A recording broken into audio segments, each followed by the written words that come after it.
চক কংগ্ৰেছৰ social media চেলত আজি যিজন মুখ্য ব্যক্তি আছে তেওঁৰ নাম হ'ল আমান উদুদ।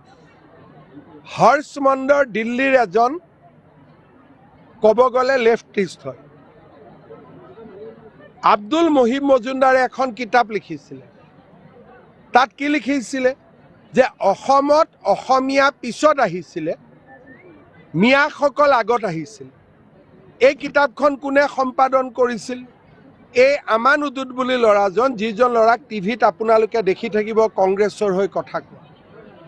আজি কংগ্ৰেছৰ সভাপতি গৌৰৱ গগৈ হওক বা গোটেই পাৰ্টিটোৱে এনেকুৱা কিছুমান মানুহক লগত লৈছে, যিবোৰ মানুহৰ গোটেই জীৱনটোৱে বুৰঞ্জী হৈছে অসমীয়া মানুহৰ এগেইনষ্টত কাম কৰে।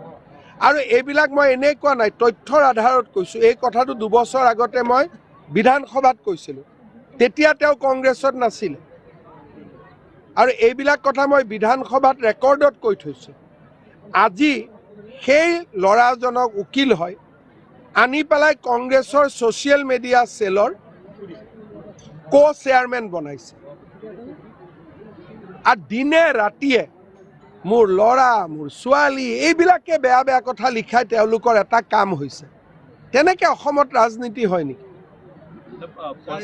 তেওঁলোকৰ গোটেই ৰাজনীতিটো তেওঁলোকে অসমীয়া মানুহৰ বিৰুদ্ধে লৈ গৈ আছে। এনেকুৱা মানুহক বৰঘৰত ভূপেন বৰাও কংগ্ৰেছৰ প্ৰেছিডেণ্ট আছিলে, ৰিপুণ বৰাও আছিলে, কেতিয়াও দেখা দেখি অসমীয়া বিৰোধী মানুহক কংগ্ৰেছৰ বৰঘৰত অনা নাছিল।